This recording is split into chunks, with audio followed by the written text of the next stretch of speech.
Penyerang timnas Irak, Ali Jassim, menyuarakan kekecewaannya setelah klub sang pemain, Al-Kahraba, dikatakan menolak pendekatan dari kubu promosi Serie A, Como 1907. Nama Ali Jassim tentu familiar di kuping para pencinta sepak bola tanah air.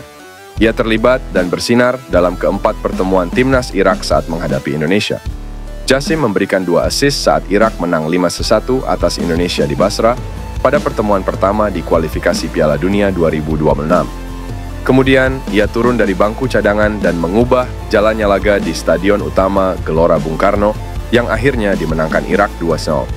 Jelang akhir pekan ini, jurnalis asal Irak Maher Hassan mengklaim bahwa penyerang berusia 20 tahun tersebut mendapat tawaran dari Como 1907 yang dimiliki oleh grup Jarum dari Indonesia.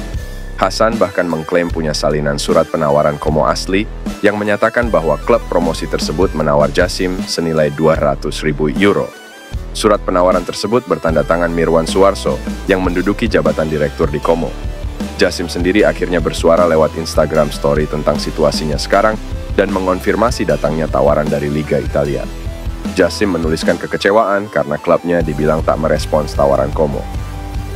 Saya menerima tawaran profesional dari salah satu klub terhormat di Liga Italia yaitu Como, dan saya ingin bergabung dengan klub yang dilatih oleh mantan legenda tersebut. Klub saya menolak untuk bekerja sama dan bahkan tak membalas pendekatan langsung dan resmi klub Italia tersebut, ujar Ali Jassim. PSSI disebut bakal mendapat 1 amunisi diaspora lagi. Pemain yang disebut tengah dipantau tersebut adalah Damian van Dijk. Damian saat ini berstatus sebagai pemain Telstar U21. Pemain berusia 20 tahun ini bisa memainkan sejumlah peran di benteng pertahanan. Selain berposisi bek tengah, yang merupakan posisi naturalnya, Damian juga bisa dipasang sebagai bek kanan dan juga gelandang bertahan. Menurut Damian, sudah sempat ada komunikasi dari PSSI.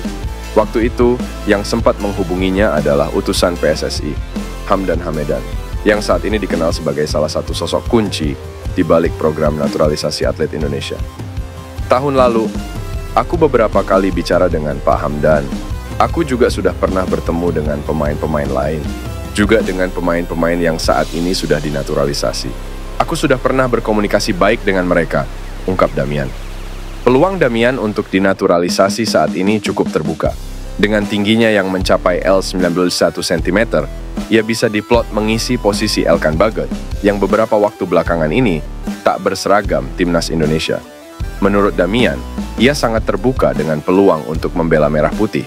Ia menyebut bisa membantu Indonesia untuk bermain lebih baik ke depannya. Tentu aku terbuka, aku pikir Indonesia bisa membantuku menjadi pemain yang lebih baik. Aku juga berpikir bisa membantu permainan sepak bola Indonesia lebih baik juga. Akan sangat bagus jika kita saling membantu, tutup Damian. Pelatih timnas Indonesia, Shin Tae-yong mengaku ingin berburu pemain naturalisasi baru untuk memperkuat timnas Indonesia. Shin Tae-yong mengatakan, setelah lolos ke putaran ketiga kualifikasi Piala Dunia 2026, timnas Indonesia akan menghadapi raksasa Asia sehingga membutuhkan talenta-talenta baru. Satu di antara pemain yang bisa dijadikan menjadi alternatif untuk memperoleh pemain keturunan Indonesia dengan kualitas grade A adalah gelandang Crystal Palace, Jairo Riedewald. Jairo Riedewald bisa menjadi bagian di skuad timnas Indonesia. Jairo Riedewald pernah menimba ilmu di akademi klub besar Belanda, Ajax Amsterdam. Bahkan, pemain kelahiran Belanda itu berhasil menembus tim utama Ajax. Riedewald berkontribusi 3 gol dan 3 assist dari 93 laga bersama Ajax Amsterdam di semua kompetisi. Selanjutnya, Riedewald melanjutkan karier bersama tim Liga Inggris, Crystal Palace, seusai menuntaskan transfer dari Ajax pada tahun 2017. Bersama Crystal Palace, Riedewald telah mengemas 91 penampilan dengan torehan 3 gol dan 1 assist. Video yang menunjukkan mantan bomber timnas Indonesia Christian Gonzalez tengah nonton di tribun penonton GBK viral di media sosial. Kala itu, Gonzalez sedang menyaksikan langsung laga timnas Indonesia melawan Filipina pada Selasa, 11 Juni 2024. Momen tersebut kemudian jadi sorotan warganet dan mempertanyakan kenapa Gonzalez yang dianggap legenda timnas Indonesia justru nonton dari tribun penonton umum, bukan di kursi VIP. Usai viralnya video itu, tidak sedikit warganet yang mendesak PSSI memberi perhatian agar para legenda timnas Indonesia yang ingin menonton di stadion bisa duduk di kursi VIP. Terkait masalah ini, anggota Komite Eksekutif PSSI Arya Sinulinga, menjelaskan bahwa sejak pertandingan Timnas Indonesia versus Argentina, pihaknya telah mengakomodir untuk kebutuhan mantan pemain Timnas menonton laga merah putih di kursi VIP stadion. Sejak melawan Argentina, setiap pemain legend membutuhkan tiket menonton Timnas akan diberikan PSSI dengan menghubungi kesekjenan PSSI, dan ini berjalan sampai kemarin melawan Filipina, ujar Arya. Setelah kehebohan di media sosial tersebut, Christian Gonzalez pun akhirnya buka suara. Mantan pemain Persik Kediri ini mengaku bersedia menonton di mana saja karena yang terpenting adalah mendukung Timnas Indonesia. Mau nonton di mana aja, yang penting saya bisa support Timnas Indonesia karena yang paling penting bagi saya adalah sepak bola kita, bunyi caption di akun resmi Instagram Christian Gonzalez.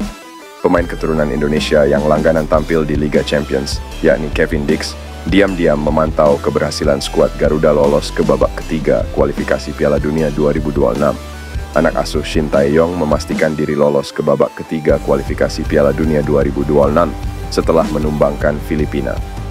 Berkat kemenangan ini, Timnas Indonesia bertengger sebagai runner-up Grup F babak kedua kualifikasi Piala Dunia 2026 zona Asia. Usai pertandingan, akun Instagram resmi Timnas Indonesia mengunggah poster ajang yang bakal diikuti skuad Garuda. Menariknya, unggahan ini langsung disukai oleh Kevin Dix. Ini tandanya, Kevin Dix masih terus memantau perkembangan Timnas Indonesia. Namun, apakah dirinya malu untuk bergabung karena dulu sempat menolak karena alasan keluarga? Sebagaimana diketahui, Kevin Dix merupakan pemain yang punya darah Indonesia. Ia juga sempat ingin diproses naturalisasi, tapi berhenti di tengah jalan. Kini dengan kelolosan Timnas Indonesia di babak ketiga kualifikasi Piala Dunia 2026, besar peluang Kevin Dix untuk bergabung. Meski begitu, semua keputusan memang ada di tangan Shin Tae-yong. Apakah pelatih asal Korea Selatan itu akan menambah kekuatan lagi untuk skuad Garuda? Pemain keturunan Mace Hilgers bereaksi atas debut Calvin Verdonk bersama Timnas Indonesia di laga kualifikasi Piala Dunia 2026 zona Asia menghadapi Filipina. Calvin Verdonk menjadi perbincangan saat Timnas Indonesia mengalahkan Filipina dengan skor 2-0 di Stadion Utama Gelora Bung Karno, Selasa kemarin. Berdasarkan catatan FOTMOB, Calvin Verdonk mendapat rating sebesar 7,5 pada pertandingan Timnas Indonesia kontra Filipina.